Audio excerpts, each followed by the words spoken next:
Thank you for joining our first podcast, Property Talks. I'm Samantha Webb. And I'm Lisa Dornley.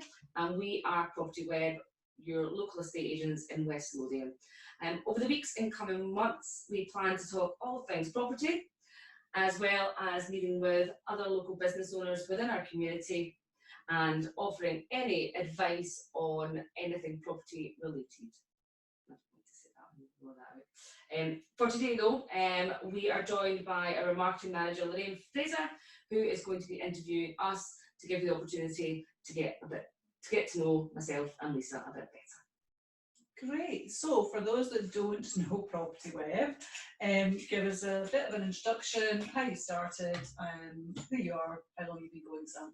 Yeah, so Property Webb started just over a year ago. I've been an estate agent for just over 20 years, nearly 21 years now, but I've been actively working in the West Lothian area for the last 6.5 years. Property Webb has been a vision and a dream for many, many years, something which I didn't think was going to be possible. I always felt it would be financially out my reach.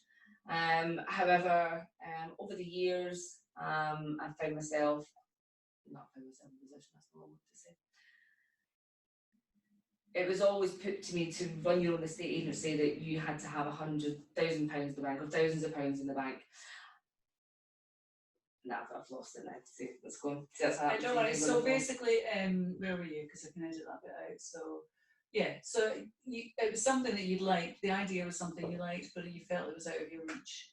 You could probably just stop from there and just go, however, lifestyle, whatever, my drive, ambition. Yeah. So a few years ago, I was approached by Purple Bricks, and basically to work with Purple Bricks, you had to become self-employed and launch your own limited company, which at the time was very nerve-wracking, but I was interested in the business. I could see it potentially growing, and I could see myself basically heading up West Lothian. So that was the job role that I was given, was to build the brand within West Lothian for Purple Bricks. So in 2017, I became self-employed. However, I did always see Purple Bricks as a stepping stone. As much as I really understood the estate agency side, I didn't know much about running the business side of things.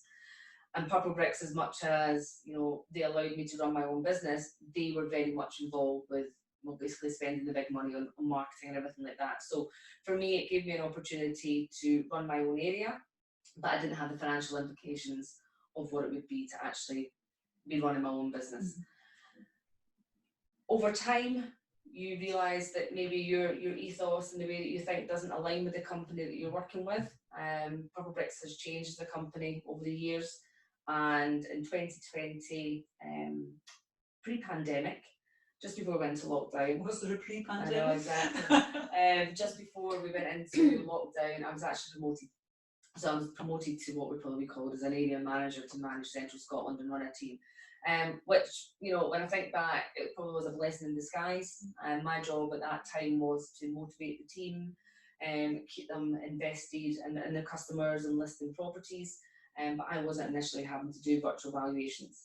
However, probably one of the worst things Purple Bricks could ever have said to me was, you can't sell houses anymore. Which is what I do. I don't know anything else but to do that, because it's what I love to do. So instead I found myself with spreadsheets and dealing with complaints. And I remember actually I was sitting, there was a lady who was a customer, so I wasn't going out to valuations anymore. And just before, a week before we came out of lockdown in Scotland, a lady who I'd been working with for about 2 years, she'd invited me out to see a property. Her husband wasn't very well at that time, so they were thinking about downsizing. They had a bungalow in Livingston Village. And I had said to Jonathan at the time, who was my work colleague, I said, look, I'll go out. I said, she's requesting another valuation. I said, but I've got that relationship with her. Mm-hmm. I'll go out and I'll see her. So her name was Anne. So I went out and I was sitting on her couch and I was chatting away to her. And, we had a nice relationship. And she was actually split up with her husband. And so she was letting me know the story there. And it was as I was sitting on the couch, I actually felt my stomach lurch. And I remember sitting there going, no, this is where I should be. I shouldn't be stuck behind that computer. This is what I enjoy. This is meeting people, speaking about their lives, and me then listening to see, well, how can I help you? How can I help you get to the next chapter in your life? You know, how can I help you with the current situation that you're in? You know, what do we need to do to get you to where you need to be? So it was that point when I kind of went back home. And it's funny, if you look at my phone, I've got notes from years. I remember a holiday in Turkey 5 years ago where I was planning, you know, the business. And, you know, over the years, there was lots of WhatsApp chats where I was sending logos to my friends and everything. And they're like, oh, here she goes with another logo. So what's this one? And I'm like, what do you think of this one? And I spoke to my husband about it. And that way where I'm like, you know, I can't, you know, talk about it and not do it again this time, because this has been going on for years. And financially, you know, we were in a bit of a better position, and, you know, comfortably we could afford for me not to work for 6 months. After 6 months, we were screwed, but, you know, 6 months would have been fine. But it was at that point my husband said, look, you know, if anybody's going to make it work, it's going to be you. And I'm a very big believer in manifestation and visualizing things and everything like that. So on the 1st of December 2020, Property Webb was launched. So I left Purple Bricks on my birthday, which is the 30th of November, which is St Andrew's Day. I left on that day, and the 1st of December, my first promotional video went out.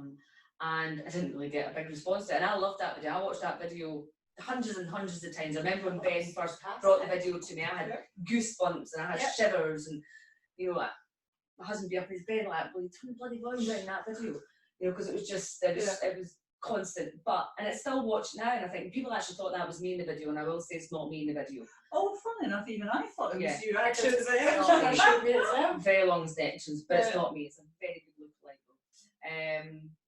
So yeah, and it was actually somebody who was one of the mums from the school, and it was her ex-partner whose mum and dad based in it. So it was their house in East Calling. That was the very first house. It went live on Christmas Eve, and I sold it on New Year's Eve. So that was our very first property that we sold. And it's been an absolute whirlwind since then. January we didn't have much going, but I just kept on putting out loads of social media content, lots and lots of videos, people getting to know me. And as I say, I'm really lucky. In the last 6.5 years, I've been working actively in West Lothian, so people know who I am.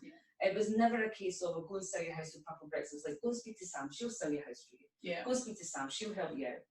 And that in itself has really helped the business to grow at the rate that it has. With a lot of hard work and a lot of sheer determination. And, you know, I work 7 days a week. You know, there's always something, even on a day off, my mind is always wondering, what can we do next? Because you always have to think about where's the next lot of business coming from. And you can never rest on your laurels. And I think that's why I've always been quite fortunate and been quite successful in business, because I'm always planning ahead. I'm never stopping in my tracks and thinking, oh, well, do you know what, we're doing really well. That's good, we'll wait time. No, it's like, what can we do next? Actually, how can we get ourselves a bigger presence? And yeah, so it's been a great ride so far, but we're still very much in the infancy of the business. And obviously bringing Lisa in gives a whole new kind of edge and dynamic as well. Which is a great segue into a quick introduction to Lisa, and how you obviously met Sam, and what you love about the business. Why did you join? So I first met Sam 2 years ago. My background is care. I was in the care industry for 10 years. I got to a point in my career in care where I just didn't want to be there anymore. I didn't know what it was that I wanted to do. Opportunity came up with Purple Bricks. I went and had a chat with Sam, then had a second interview with Sam and our colleague Jonathan at the time. It went well, but I never got the job the first time around. I feel bad about that. She'll never live it down. Never live it down. It's obviously meant to be. Well, that's that, 100%. But then a week later, the person who did offer the job to was... Yeah, they didn't want to go self-employed, so they decided they were just a bit nervous about it. So Samantha and Jonathan came back to me, and I was, let's go for it. You know. Samantha then had spoke to me. She was a bit when she was starting on her own, and said that she was taking me with her. So I was like, great, loved it. Just when I first met Sam, I could tell that I could see the passion that she had for her job, and it just listening to her, you can do that as well. And I wanted to be part of that. somebody that just didn't see work as work, somebody that loved what they do and they pour their heart and soul into it, and they really, really care. You know, that's great. That sort of level of energy is infectious, and it's a fantastic ride to get along with. So then I think it was the January time, wasn't it? When initially, well, it wasn't January time. Was it maybe the end of February, beginning of March. So. Initially, we had a conversation, and I was really nervous because obviously it's still a new business. You know, there's no money coming into the business yet, but I was starting to get busier. And I'd been in a position with Purple Bricks where you can get to a level of being busy that's just not manageable anymore. So I'd been in that position before, and I thought I'm not going to allow myself to get to that position again. So I had a conversation with Lisa, and I said, look, you know, I will be planning to get you. I'm just not quite ready yet. And then it was probably another few weeks down the line, wasn't it? And I phoned her up. No, you came into the office, didn't you? That's right, the office. She came to the office and we had a conversation. I said, look, and I know you weren't too happy at Purple Bricks at that time as well, because your diary was just... I was just jam-packed. Crazy. I didn't see where I was going. I had no... I just felt like I was a wee bit stuck. Yeah. I didn't know where I was going at that point as well. Yeah. So in another conversation, I said, look, you know, I do want you to come and work with me. And I was like, right, let's just do it. And then it was just a couple of days later, I was like, I said, I can't. Because again, those kind of financial words, and I thought, I don't want to take somebody away from a job who's got an income there to then come to me and then something to happen. And I understood that though. Yeah, and you did. I sent her a message and I was like, I completely understand and I said that. to her, you know, if you don't feel bad, I understand. You go and find something else, then that's fine. You know, hopefully I'll get you back in 6 months' time already. But then over the weekend, and I was sitting, I had a couple of glasses of wine and I was thinking of ways to bring Lisa on. I'm like, there must be a way to do it. And I thought, do you know what? I'm just going to take a leap of faith. And I kind of texted her, and well, I'd ordered a Mac. And I thought, do you know what? This will make me do it. So I just ordered her a Mac. And I texted her, I said, I've ordered you a Mac. And she texted me back, she said, what? I said, hope you don't find a job. But I suppose that's also, that's for both of your personalities. You care and you care. You know, clearly emotional intelligence rates high with both of you. So that's why, and that's a natural process to think actually the responsibility of taking another member of staff on and the risk of what if it doesn't work out, but the ambition to go, actually, you've got to have faith in yourself. So and it was 100% the right thing to do, because from the second I brought Lisa in, the business has just grown and it's just continued to grow, and there's just no way I would have been able to be at this level just now without Lisa. So tell me, I know you said earlier, Sam, and that's obviously a lot to do with it as well, in terms of you've already had a community, a network of people, you both know the area really well, you've got clear passion love for your own community. But for someone that doesn't know Property Web and you're looking to sell your business, what would set you apart? What would you think makes you different? And I think a lot of it makes us different is the genuine fact that we do care.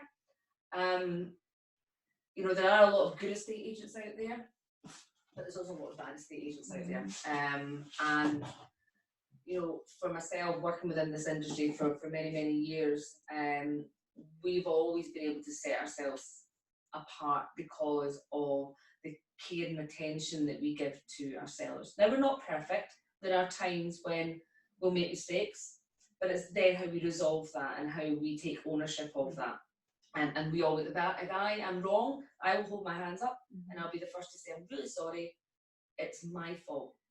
And I think people respect that.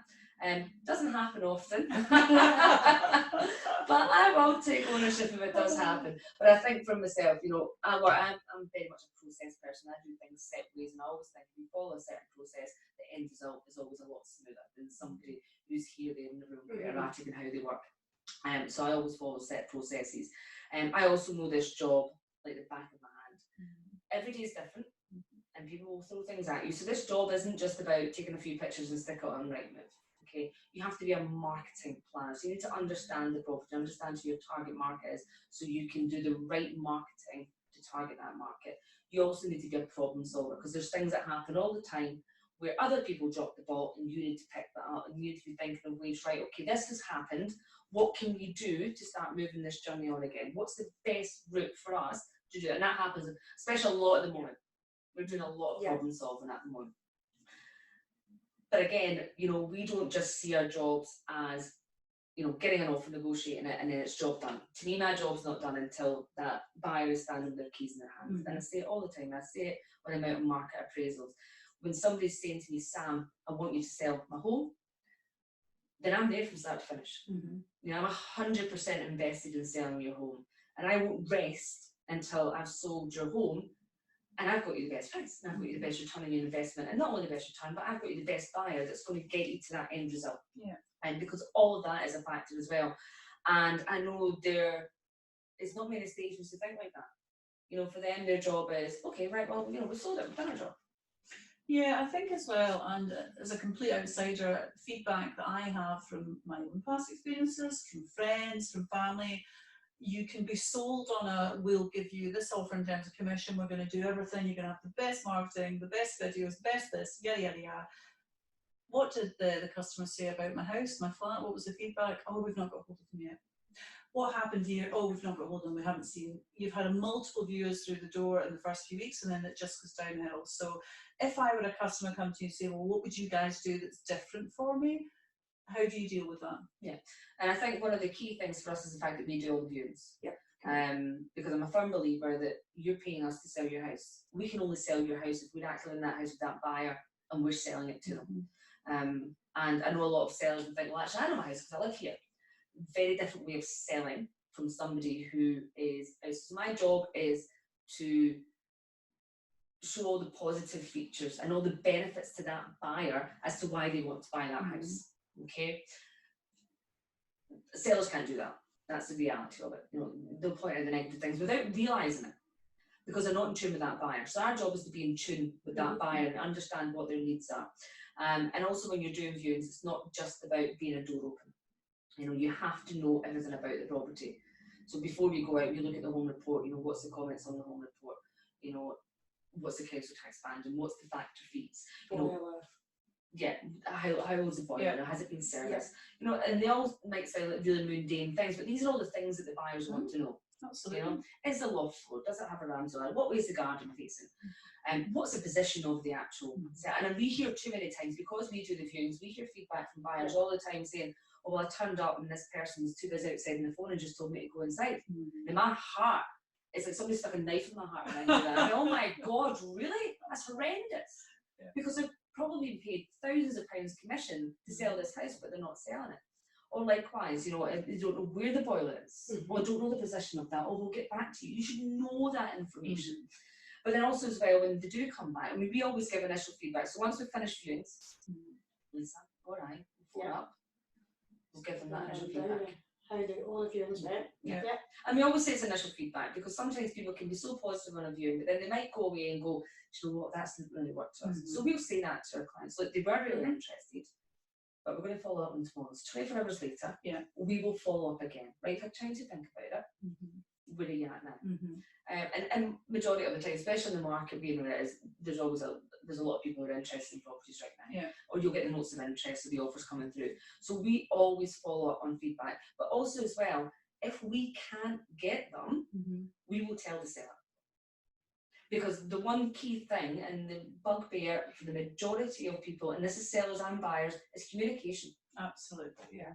They don't get the phone calls back. The emails are not answered. I mean, the amount of times I have emails for both of us that say, thank you so much for responding that so quickly. Now, the email took me 5 seconds. I get emails through from properties which have sold. But I'll always respond and say, really sorry, that property is actually under offer. We'll let you know if anything changes.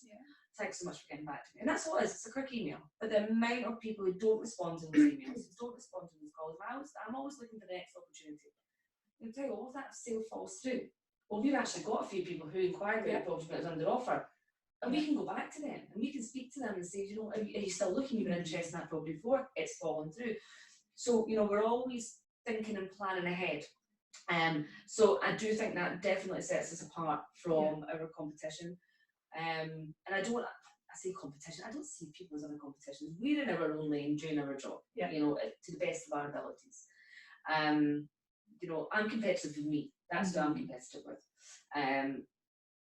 Other agents are out there and they're doing the jobs, and some of them doing fantastic jobs, and some of them just should not be estate agents as well. But that's a subject for another day.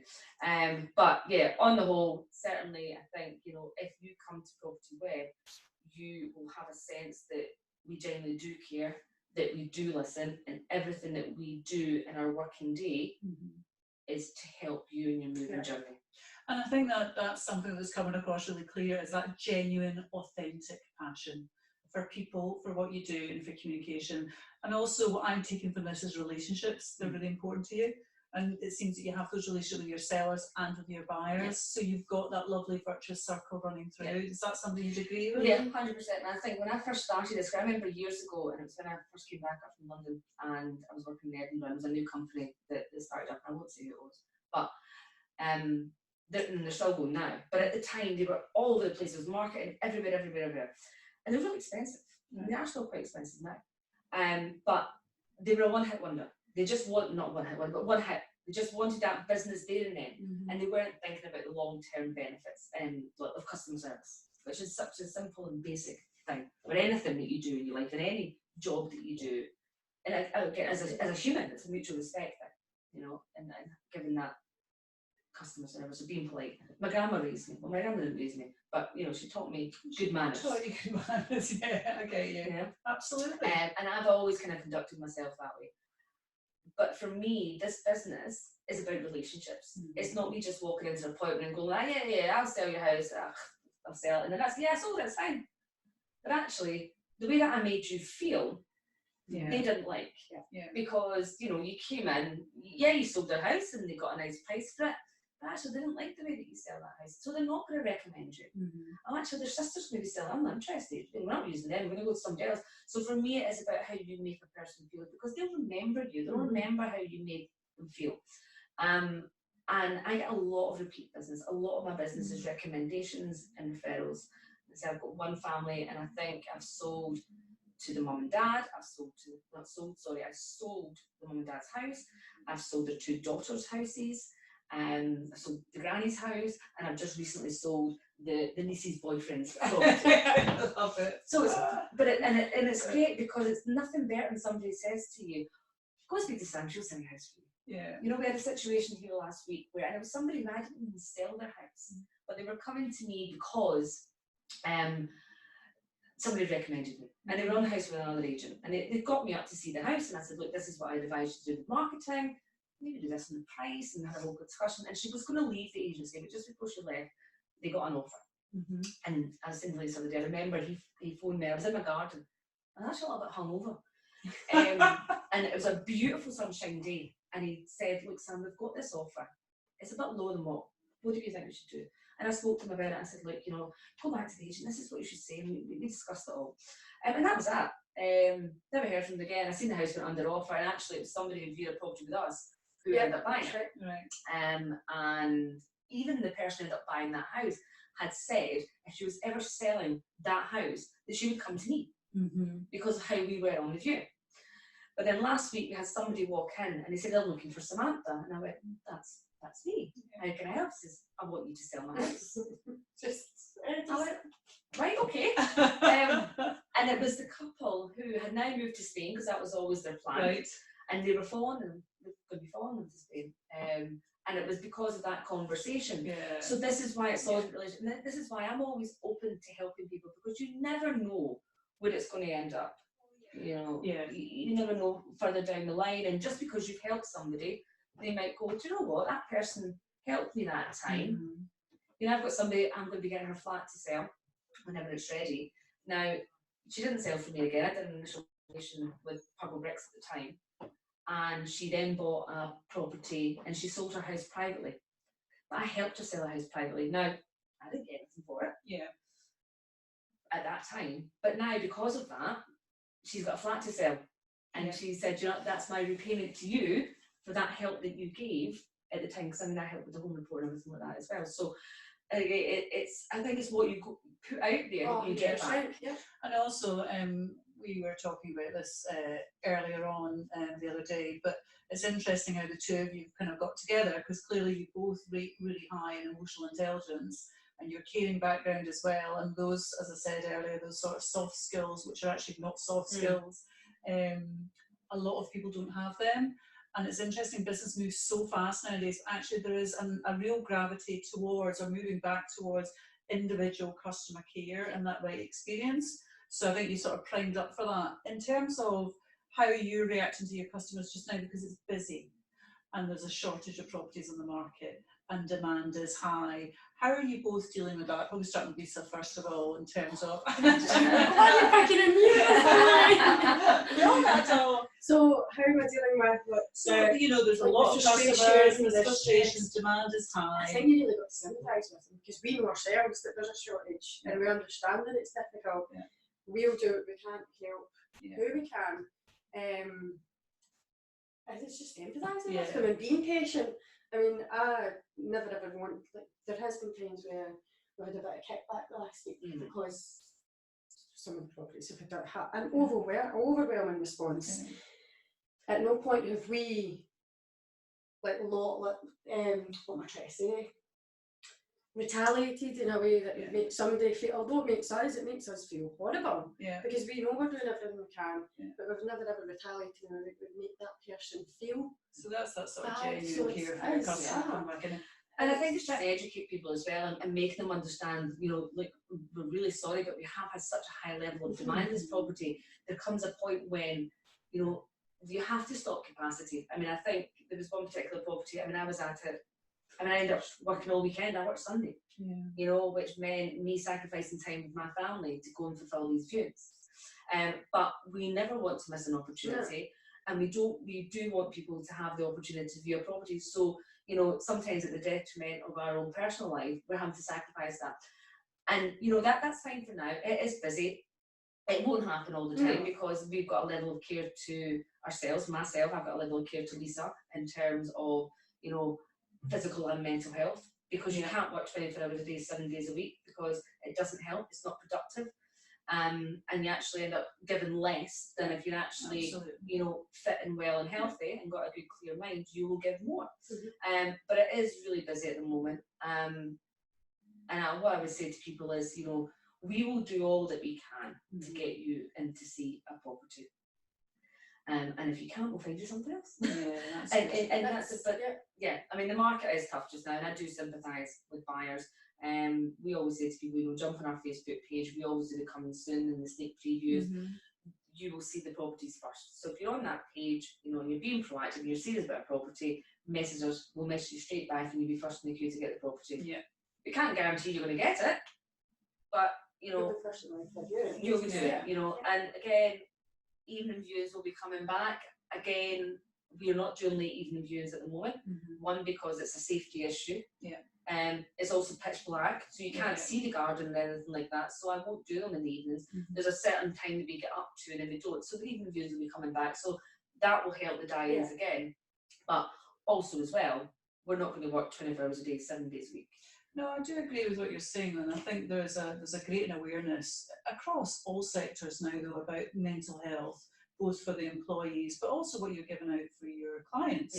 Because if you're not functioning, if you're running at 100 miles an hour, as you've just said, both of you, actually, you will still deliver a good service, because clearly you're both hugely professional, but it won't be the optimum service that you know you want to give both of you.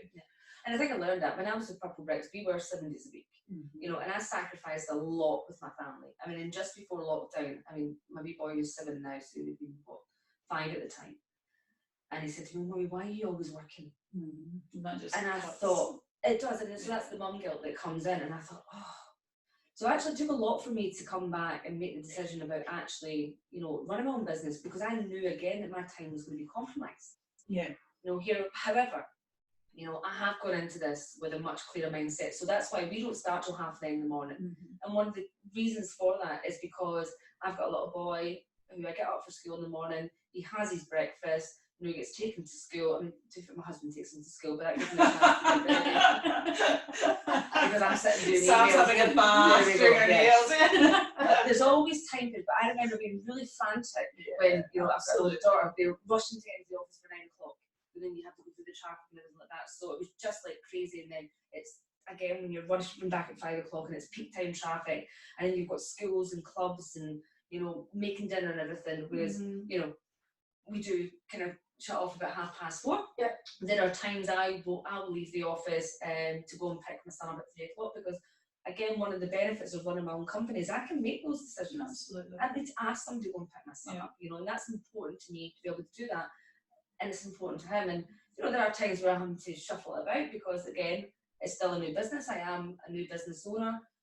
I do have to make sacrifices, but I'm not prepared to make as many sacrifices as I was 2-3 years ago, because like a lot of things that lockdown and COVID has taught us is that family matters. Absolutely. Work's important, Yeah. but family matters more.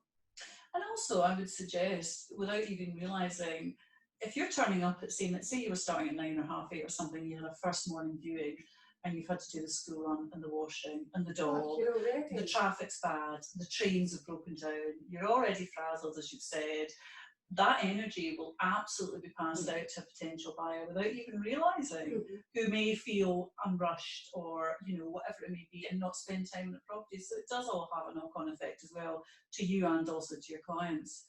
Just in terms of, I suppose, it's all in the news just now. There's a real positive market. There are properties on the market. So you've got lots of buyers, minimum sellers, rising inflation, people are worried. What's your advice to customers that are maybe thinking, I'd quite like to buy, but I'm not sure, is it going to be me plus 30 putting an offer in? How are things for them? Yeah, it depends on what level of the market that you're at. The kind of lower end of the market, like at the 200 down, we're seeing a huge demand there. But then, we've also got one, which is offers over 375,000, and again, we've got a closing date on that property, and there's lots of interest in that. And that end of the market used to be quite a niche market because not everybody financially has that.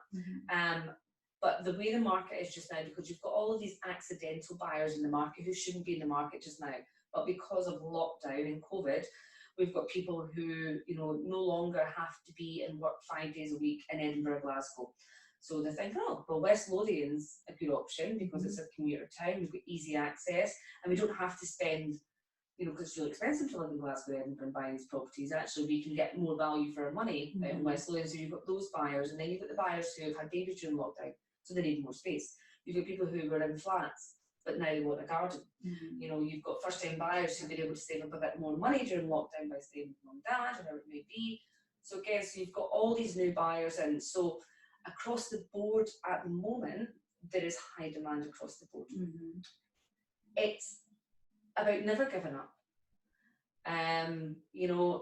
Okay, you might not get the first property, but you know what? You might get the second, you might get the third. I think also as well, it's about, I've got some buyers who actually drop down a price bracket so that they would be able to put more over and above the home report value, because it made more financial sense for them to secure a property. I think it would also be, saying to a lot of first-time buyers or anybody, getting your foot on the ladder, especially your first home, it's not going to be your dream home. There's always going to be there's going to be a compromise for a lot of places, but there's always going to be compromises somewhere. There's understanding that compromise.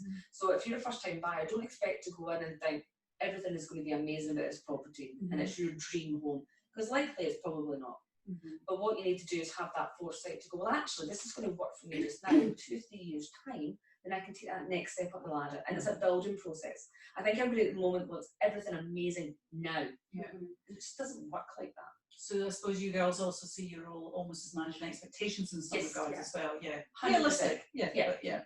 We're all about being realistic and managing expectations. Even when I first go out to a market appraisal, one of the conversations I have is about managing expectations. And not every property is going 15-20% above. Don't get me wrong, we've had some that have, but there's some that have maybe went 5% above. And if we put that also in a monetary term, and we had a property recently, which the home report was 125,000 on it. Now, the home report probably should have been 120. I was like, you know what, there's nothing on the market. We can be a bit more punchy in the home reports. The seller was really happy, home for 125. And they got 130, which they were delighted with. Because realistically, they've got 10,000 over. But, they got an extra 5,000 over. That property this time last year would have cost, what, 105, 110? Right, So the home reports are really strong just now. But there are some lucky people out there who are getting. I mean, we had one last year, it's the highest priced property of a 3-bedroom semi-detached in the area, and you're like 22% above the home report values. Happy seller. Very happy seller. But I would say to any buyer out there is don't give up. The right property is out there. Make sure you're doing everything to get yourself in a best position. So speak to your financial advisor, speak to your mortgage broker, make sure you know how much money you've got to play with and that you can get that mortgage. And just make sure you're engaging with your estate agents, make sure you're on social media platforms, make sure you're registered to Rightmove and Zoopla and these types of platforms. But most importantly, build a relationship with your estate agent. Get them to know who you are. Because what tends to happen with me, if I know somebody and what they're looking for and I've made a genuine connection with them, I'll remember them the next property I'm out to. Yeah, I think that's a really key point actually, particularly for first-time buyers. Or if you're buying full stop in the marketplace, and it is again not my personal experience this one, but friends of mine who have been registered to all of these sites, and they'll be like, oh, it's not really much, or I've seen this and I've seen that, and funny enough, probably because working with you girls as well, but it's like, well, pick up the phone, speak to an estate agent. Now I suppose that's another great unique selling point about Property Web versus a high street, and that's not saying that there's not good people in high street, but they're so busy that you're not going to get that same individual, I know the community, I know the area, I know you, actually this could be perfect for you. So. And sometimes it's a wild card, and I think that's where I'm quite lucky in that I had the experience in London. Because in London we done all the viewings. If you're a sales negotiator, you done the viewings, and we used to call them our hot boxes. And this is an older Asian thing, but I mean I used to have a card system, and it was broken into price ranges and brackets. And the young people won't understand that. No. So if you were looking for a property from 100,000 to 200,000, you were in one slot. From 200,000 to 300,000, you were in another slot. And we had all their cards, and basically these cards were, there's a company called Barnard Markets I was working with at the time, and people would come in and register their details. So you take all their standard details, and then you would say, what's your dream property? And the reason you would ask that is because they would tell you something that would then help you to remember them. So when my boss would come back and say, right Sam, we've got this property coming on the market next week, it's da-da-da-da-da, I go, I know who'd buy that. Right.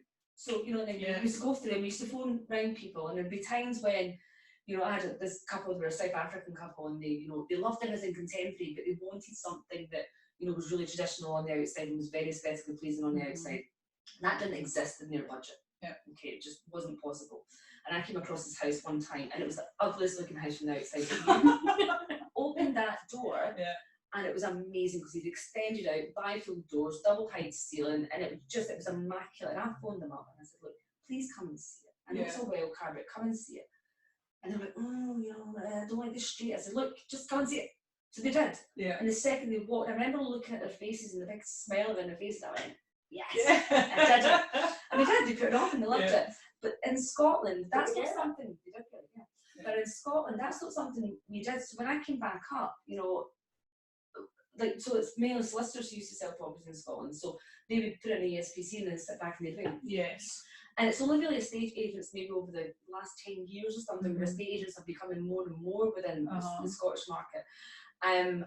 But still, I don't see any of the agencies. I mean, everybody's got matching systems. I remember Euromove. So Euromove was the first company I ever worked for. And I remember this buyer's matching system. We'd put a property in the system, you'd press a button, and all the buyers would match. Right. I'd be like, yes. Right. So you'd phone around all the buyers. Right? But what people do now is, instead of phoning around and speaking and engaging, they press a button and send out a blanket drop email.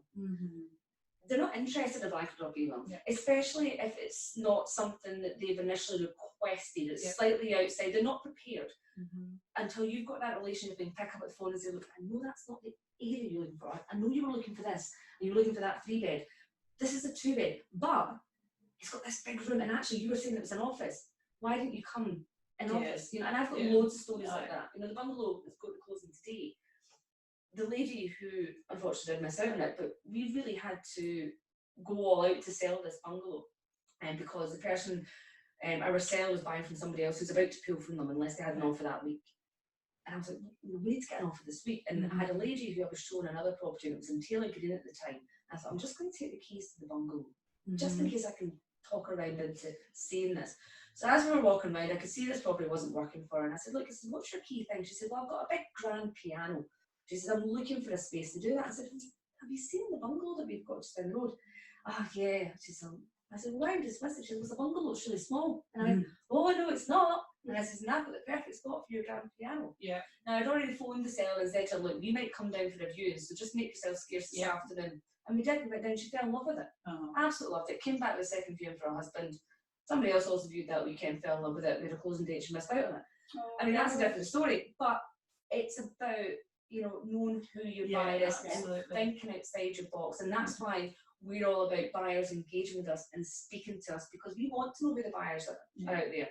Because there's nothing better for me when I walk into a market appraisal to go, I know who buys this. Yeah, exactly. Yeah. That's the advantage you've got with doing the viewings as well, because that's when. And so you sold, Lisa? Yes, you've sold to a buyer. Have you sold a property close to sale? Has she done that yet? Of course you have.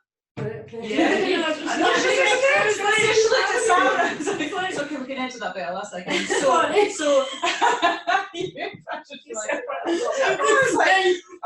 thought she had. I was going to say, how did that feel? Just at the desk. So, do you remember how you felt when you first sale, Lisa? It was probably then, because the purple bricks, although I negotiated a wee bit, I really didn't know what I was doing, to be honest. I was winging it. But it wasn't until I went at the office with Sam and heard how Sam was doing.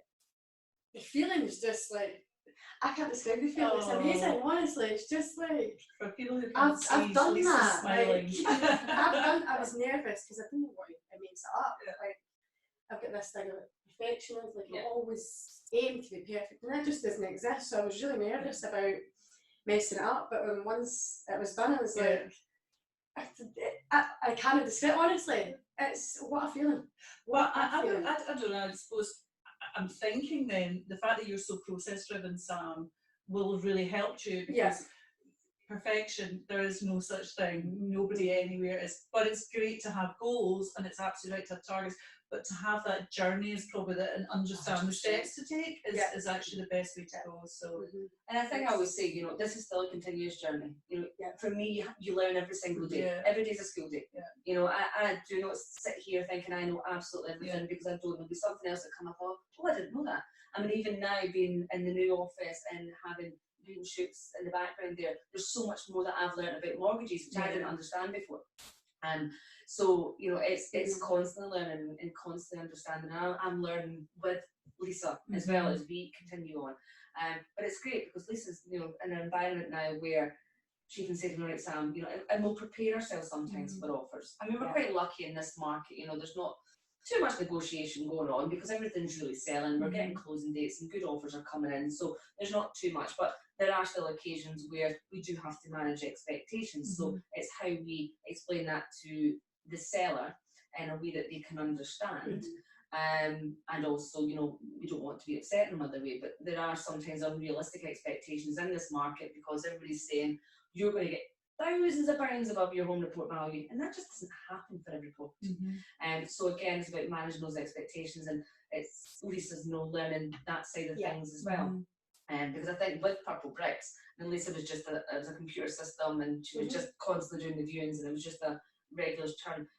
That's not real estate agency. You know, there's nobody there who's doing the job that we're doing, and I think again that's trying to get people to understand actually what we do on a regular basis.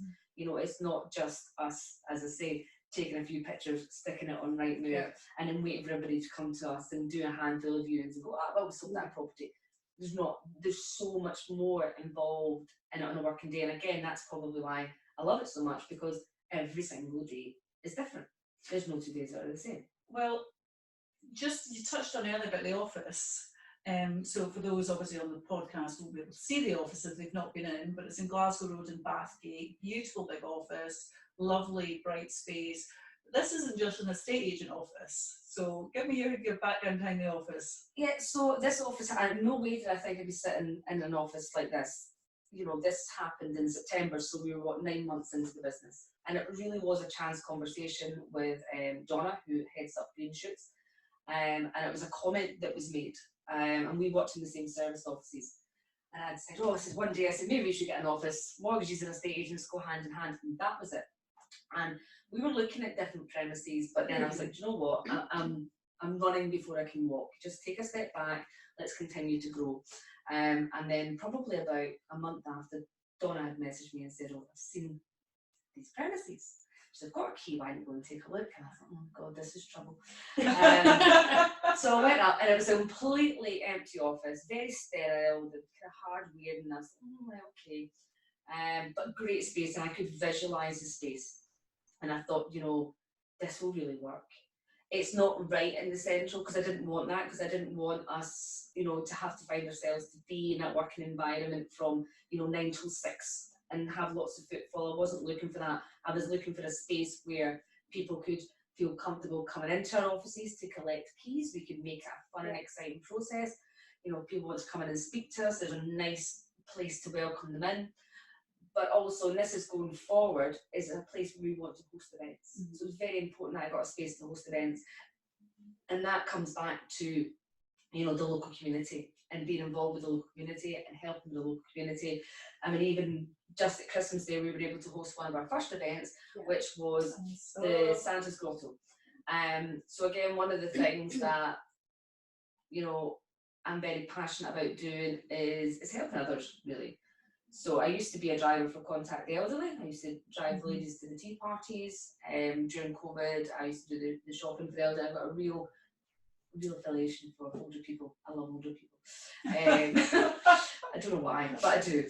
And I know there's a real concern over loneliness for a lot of older people just now. So that really kind of resonates with me. But also during, you know, COVID and lockdown, I actually realised how fortunate I was. You know, I've got a good family, you know, I've got a good job, and I know there's so many people out there who don't have that. So I always felt when I started the business that I wanted to start giving something back. So, you know, we support the School Bank of West Lothian. We've done a lot of things with them in terms of donating school uniforms, winter jackets, and raising money. And then the Santa's Grotto was Home Start West Lothian, which is disadvantaged families and families who need extra support and so on. So we organise, and I just wanted an excuse to dress up, really. You know that. Dress me up. That's not a question. Yeah. That's stupid. I'm sure, but that's stupid. She says I definitely didn't sign up for this, but it's part of the course. You know? I'm slightly mad to work in this office. It's as simple as that. And as I say, it gave me a chance to dress up. But yes, Santa was fantastic. He's a great Santa. And to see the kids. So Homestart West Lothian, we approached them and said, look, we'd like to do this. And he said, this is amazing. My sister-in-law came out, we built the grotto, and you know, it was fantastic. It was such a great day. It was. The kids, and it was great for them as well, because it wasn't just a case of, you know, sometimes we got these big organisations like, well, 5 minutes and we sat and then you're out again. You know, these kids got a good kind of 15-20 minutes with Santa, and he was great with them. And it was really, and it was lovely to be able to host something like that and to give something back. And you know, the selfish thing is it makes us feel good. I quite like feeling good. Absolutely. So, you know, I'll take that selfishness. And then in going forward, you know, we are looking to do a lot more things in terms of events, and, you know, not only to help out local communities and give them back, but also, you know, to educate buyers and sellers about a whole host of different things. So we've got big plans. We're always full of big ideas. My mind never stops. It's constant. It's clear. But yeah, so that's one of the key reasons why. And I think, you know, between myself and Donna, we really have created a fantastic space here. I'm super proud of it. It's really welcoming. And that's why I said it's not a normal estate agent. You don't walk into, yes, there are properties in the window, yes, there are two extremely knowledgeable and experienced people who can sell and buy properties for you, but it feels like somebody you can come in and say hi, have a coffee, get to know you. Whether you're another local business, I would suggest, or a buyer or a seller, get in and see the two property with. No, definitely. I think if you are a local business owner as well, I mean, we've got our recommend a friend. So if anybody recommends us, we've got the property with a gift card, which is a £50 gift card, where we've got about 25 local businesses signed up to that, where, you know, they recommend somebody who then sells a house to us, they give them this gift card to go treat themselves to, whatever it may be. And there's a whole host of things, and, you know, I'm looking to expand on that. I want to do something bigger with that. And I want to be able to collaborate with local businesses as well. Even with this podcast, you know, property talks long term. I'd like to be inviting people in who are, you know, business I'm going to entrepreneurs stop you themselves there, as hang well. on, because I'm going to cut you off. Because what I was going to say, I was just thinking about the timing Mhm, for you yeah. as well. What I was going to say is actually, we'll do something like, well, that's been fantastic to get to know you. I'm sure people are really interested. How do you see this moving forward? And then use that as your opportunity to say, I'd really like to invite other businesses Yeah. in. Yeah, right, okay. So, what did I just say then, Whiffle? Right, so I think that's been a really in-depth get to know you from Property Webb with Samantha and Lisa as well. Just conscious of time for you both, obviously. You've got properties to sell, properties to buy. Yes. So where do you see this going, Property Talks? Yeah, so Property Talks is, again, I say about educating and buying, educating buyers and sellers, but I also want it to be something where we can start collaborating with other local business owners, you know, other local entrepreneurs. So anybody who's got a local business in the area, anybody who's a local person, it would be great for them to come along and, you know, have a chat to us and let us know about their business. And again, you know, I think if we can all work together and help each other out and all collaborate, you know, this is a community. You know, I see West Lothian as a community. Obviously there's different pockets of the area, but I think, you know, the world would be a much better place 100%. if we all just take stock and think about others and how we can help others. And I'm 100% up for it, promoting any, you know, local business that wants to come along and have a chat to us. And yeah, just moving forward, that's one of the key things. And also as well, you know, for any buyers or sellers out there who think, oh, I've got this question, you know, send us a message, you know, send us an email. If you've got a question that you want answered on the podcast as well, then we're happy to answer the question. And, you know, we might at times throw in a few stuff. I'm a mum, you know, I've got 2 kids and a dog that I'm running about after. You know, there might be some conversations about the workings of a mum. Lisa's a gym fanatic, so, you know, you might get some fitness tips from Lisa. But yeah, if anything, we're just 2 normal, average people who are trying to live our lives the best way that we can. So yeah. Well, I think that's a lovely way to end it. So thank you, and we look forward to the next time Property Talks. Right, is there anything else you'd like to add in terms of any questions you want to ask that you might like to answer now? No, I think with that, I'm actually quite glad that recording didn't work first time around. Yeah. Because I think second time around There you go. Well, I'll take that, put it in the shared folder, and then I'll edit it and get all the, I'll try and take some of the echo off as well. You can stop recording now. Yeah, I'm going to speak to Stephen and just